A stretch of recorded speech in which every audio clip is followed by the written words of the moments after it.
हो ते जाऊ दे, पण तुम्ही आधी अजिंक्यांची त्याला सांगून टाका बरं. अगं बोलतो, तू आराम कर बरं. अहो कसला आराम कर, इथं मला काही सुचना झालंय. आता आता अजिंक्य आलं ना की त्यांना तुम्ही सरळ सांगून टाका परत आर्मीत जायचं नाही म्हणून. अहो इथं शेती आहे, गुरं आहे, त्यांचं करण्यात कधी वेळ जाईल काही कळणार बी नाही त्यांना. तिकडे त्यांनी बॉर्डरवर उभं राहायचं, तिथं त्यांच्या जीवाला चैन नाही का आपल्या पण जीवाला चैन नाही. अगं कळतंय मला. अहो आपले एकुलते एक पोरीचा तरी विचार करा की. बर सांगतो. असं नुसतं म्हणताय तुम्ही, ती काय आपल्या हातात आहे थोडीच. शेवटी किती बी झालं तरी तो अजिंक्य आणि शीतलचा निर्णय आहे. हे असं म्हणूनच ही वेळ आली.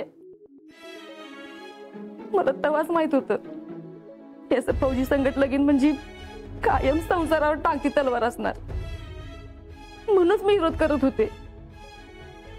पण अजिंक्य आलं, त्यांनी मला समजून सांगितलं, मला पटलं बी तेव्हा.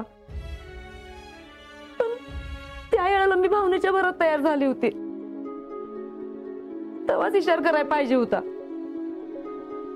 ते काय नाही, तुम्ही बोला अजिंक्यांशी, ते ऐकतील तुमचं. आणि शीतल ते ऐकलं आहे आपलं. अगं एवढं होऊन एखादी बाई घाबरून गेली असती, उलट हेच आपल्याला धीर देते आणि सांगते की काय झालं नाही, एवढं आपण खंबीर राहू म्हणून. ते काय नाही, आतापर्यंत त्यांचं ऐकलंय ना, आता काय कुणाचं ऐकायचं नाही, लय झालं. आणि आपणच नाही, तुम्ही समाधान भाऊजी, पुष्पा, जीजी सगळ्यांना सांगा. हो सगळ्यांना सांगितलं की ऐकावंच लागल त्यांना. तुम्ही बोला. बरं बरं बोलतो मी, पटतंय मला तुझं. तू आराम कर, झोप.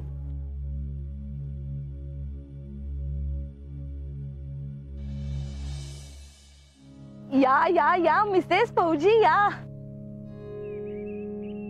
काय ग अजिंक्य तर आता हिरोच झालेत, सगळीकडे त्यांचीच बातमी आहे. माहितीये माहितीये. शितले कसलं भारी ना ग, तुला माहित असेल ना सगळं. काय ग काय ग काय. अगं हेच ना, अजिंक्यांच्या मिशन बद्दल, म्हणजे त्यांनी मिशन कसं केलं, त्या दहशतवाद्यांना कसं मारलं. नाही नाही, यातलं ते मला काय बी सांगत नाहीत. ए गप ग, खोटं बोलू नकोस. अगं खरंच सांगते, हे सगळं सांगायला त्यांना परवानगी नसते. काय बाई, आता नसेल आम्हाला सांगायचं तर राहू दे. अगं नाही सरिता, शीतल सच बोल रही है. आता तब्येत कशी आहे त्यांची? आता बरे आहेत, अजून हॉस्पिटलमध्येच आहेत. म्हणजे काळजी करण्यासारखं काही नाहीये ना? नाही नाही, धोका नाही, आता धोका टळलाय. आता ते रिकवर होतात.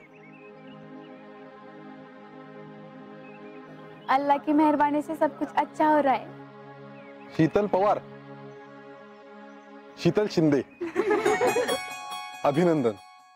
तुझ्या नवऱ्याने बॉर्डरवर खूप मोठा पराक्रम केलेला आहे. मला खरंच खूप अभिमान आहे त्याचा. तो आपल्या कॉलेजचा माजी विद्यार्थी सुद्धा होता. आणि तुझं खूप अभिनंदन. सर ह्यात माझं काय तवा? अगं असं कसं, तू त्याच्या पाठीशी भक्कमपणे उभी राहिलीस ना. तेवढं तर आपण केलंच पाहिजे ना सर. आणि हो, त्याचं आणि तुझं काही बोलणं झालंय का? झालं की. काय म्हणाला? म्हणले अजिबात काळजी करू नका, 8 दिवसात परत हातात रायफल घेऊन बॉर्डरवर उभा राहतो का नाही बघाच तुम्ही. कमालच आहे त्याच्या धाडसाची. आणि तुझंही कौतुक करावं तेवढं थोडंच आहे. अहो सर, मी खरंच काय बी नाही केलं. खरं सांगू तर ते एक फौजी आहेत आणि ते त्यांची ड्युटी करत होते.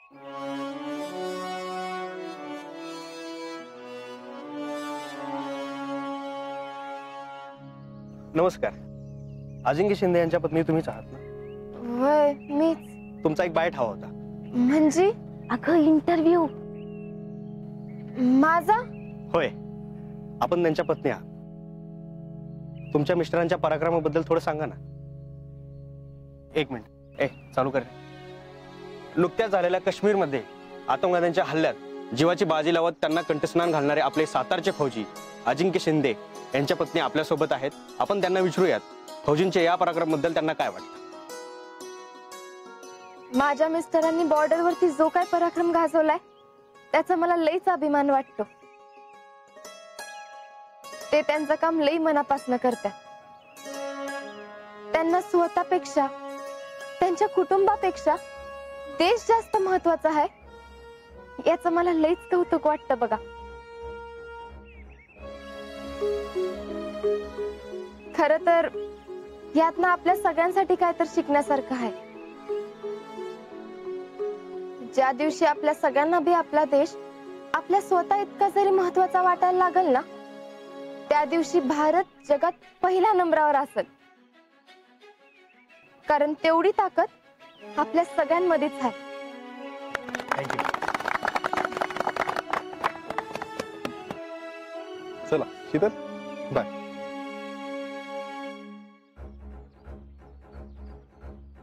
याला शिकले क्या मस्त बोली तू. फौजींनी शिकवलं वाटतं.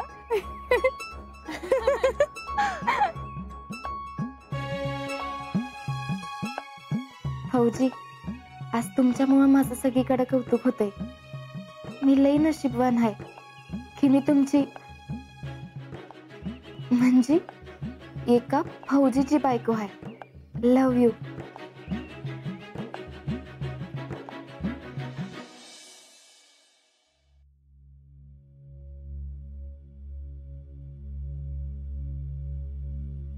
लीजिए. नहीं चाहिए. आपको लेना पड़ेगा. नहीं, मेरा मन नहीं कर रहा है.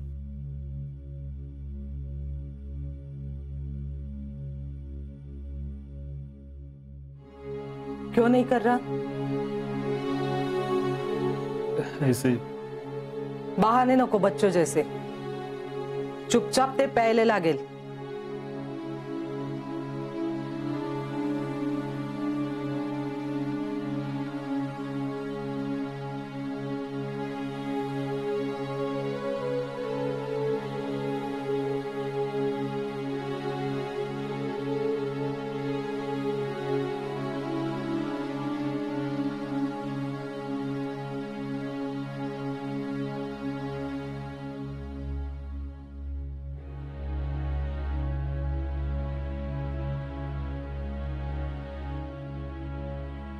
अजिंक्य, काय झाला? नहीं मैडम, ते तुम्हें पता है तू गुंगीत असताना माझा हात पकडलास. आई कह के पुकारा है तुमने मुझे. काय? येस, तू जस्ट शुद्धीवर येत होतास. सॉरी, ते चुकून झालं माझ्याकडनं मॅडम. हे बघ, आपल्याला जेव्हा तकलीफ होते, कुठंतरी लागते, तेव्हा सगळ्यात आधी आपल्या तोंडात आईचं नाव येते. क्योंकि उससे हमारी सबसे ज्यादा फिक्र होती है. तीच आपल्याला सगळ्यात जवळची असते.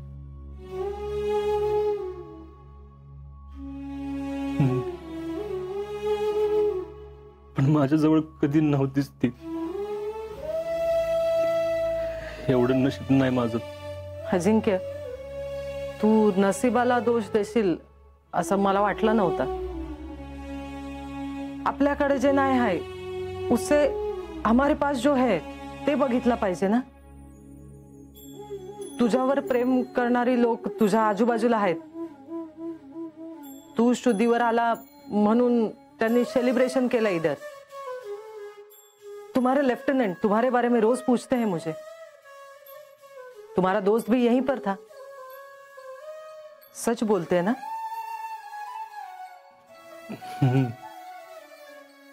मॅम, तुम्हाला एवढं मराठी कसं येतं? आर्मी वाली हूं. असमी आती है, पंजाबी आती है, गढ़वाली भी आती है। जहां जहां ड्यूटी की तिथली भाषा येते आणि कॉलेज पुण्याला म्हणून मराठी पण येतं थोडा थोडा।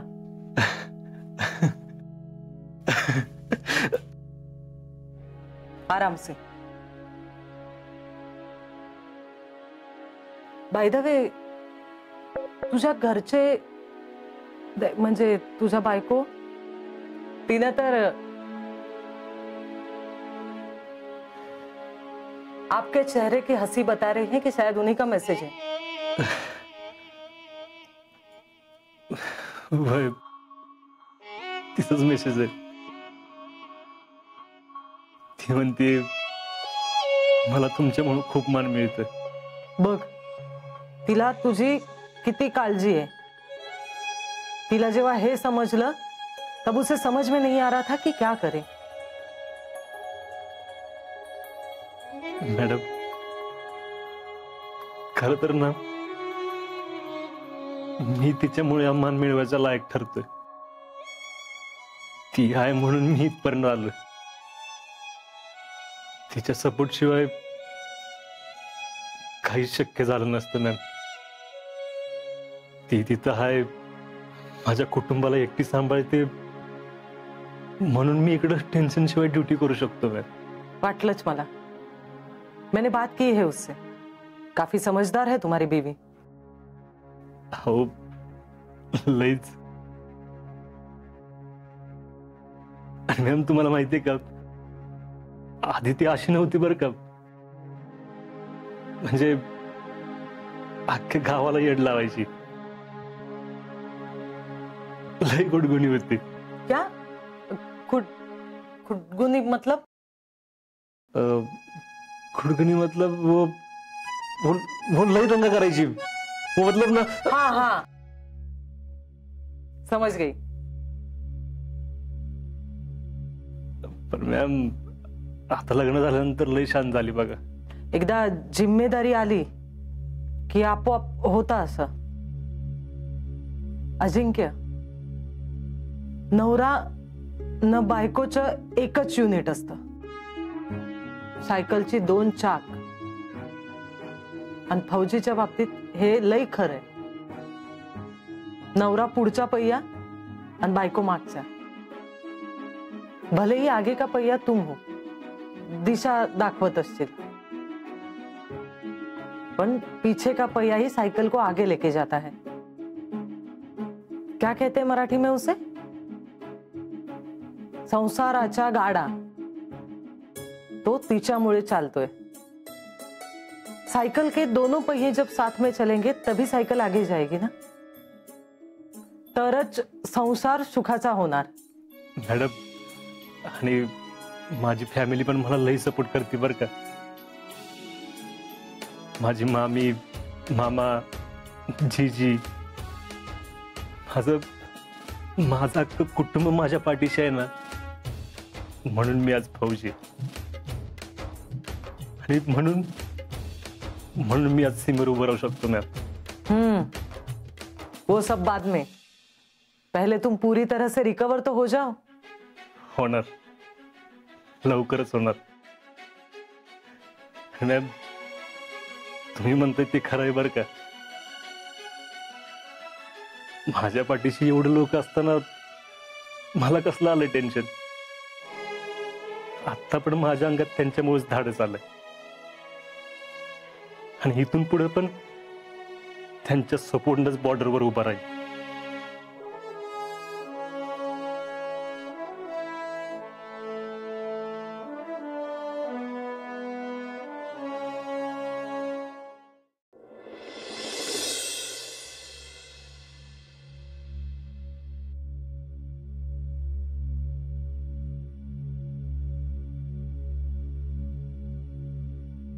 चितले, इधर भेटे वे तू।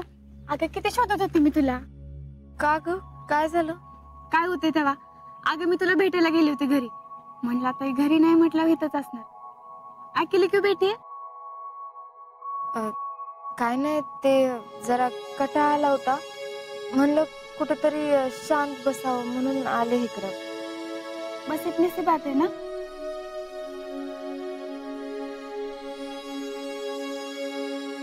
अजिंक्य की याद आ रही है ना?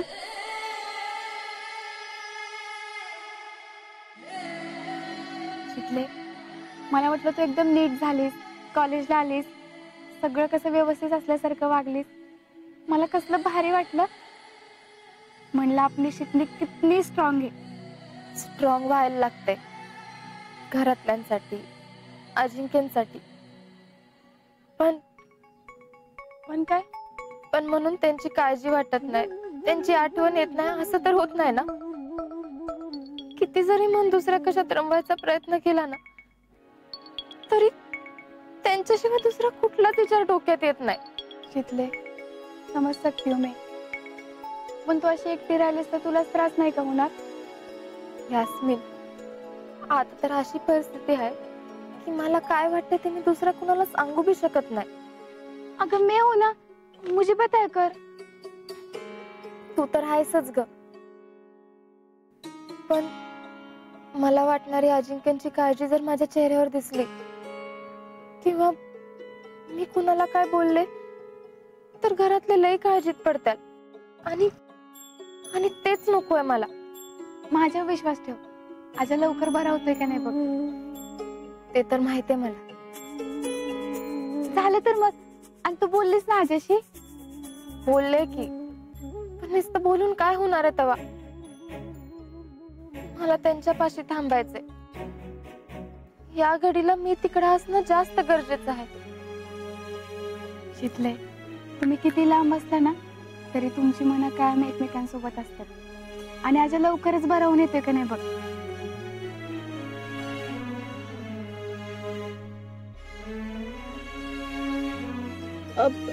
चल, अब देर हो गई है. घरातली पण काळजी करत बसते.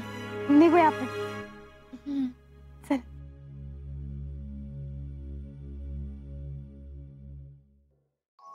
तात्या, राम राम. राम राम राम राम. अहो तात्या, हे बघा की. का रे बाबा, काय दाखवतोस? अहो माझ्या भावाचं नाव पेपरात आलंय तात्या. तात्या, माझ्या दोन्ही भावांनी, इक्यानं आणि आज्यानं आपल्या चांदवडी गावाचं नाव देशात मोठं केलंय. खरं आहे बाबा, खरं आहे बाबा. आता बघा, ह्या कात्रण मी दुकानात आयुष्यभर ठेवणार आहे. हा, ठेव ठेव. बर, येऊ का? चला तात्या. बापू, असं माय का नाही? शीतल, आज किधर आहे तू? हार नाही ते मी. अगं हे बघ की, आपल्या आज्याचं नाव पेपरात आलंय. अग मी कात्रण काढून लावलं दुकान नाव. बाई, भारीच की. भारी ना शीतल? खर तर भारी तू आहे. सांग, तू का आता फेमस झाली बाबा? मी आता काय म्हणून माहित नाही. अग हे बघ की, सकाळ दर एकच व्हिडिओ व्हायरल होतोय. ज्या दिवशी आपल्या सगळ्यांना बी आपला देश आपल्या स्वतः इतका जरी महत्वाचा वाटायला लागल ना, त्या दिवशी भारत जगात पहिल्या नंबरावर असेल. सगळे जण म्हणतात फौजीची बायको पाहिजे तर अशी. अरे हे तर सकाळी कॉलेजमध्ये. अगं शीतल, सकाळ दर एकच व्हिडिओ फिरतोय. हा बघ, आता पण निकाल. थांब, फॉरवर्ड. हा, माझं आणि काय त्यात? जी काय आहे ते ह्यांच्यामुळेच आहे की. असं काय नाही बर का शीतल. कुणाला माहित नसेल तर नसेल, पण मला माहित आहे आजचा कॉन्फिडन्स फक्त तुझ्यामुळेच वाढलाय. बर, तसं म्हणतोस तर तसं. चल आता मी येते. हा, कॉलेज मधून आल्यापासून बाहेरच आहे. लई उशीर झालाय आता. येते. बर बर, जा जा जा. अगं शीतल, ते आज्याला कधी सोडणार आहेत काय कळलं का? नाही र, अजून तरी काय नाही कळलं. बाकी काय टेंशन नाही ना? उसकी हालत अभी भी क्रिटिकल है। वो आज हीरो बन गया और हीरो कल उठ के बॉर्डर पे चला जाएगा, ये सिर्फ फिल्मों में होता है और ये रियलिटी।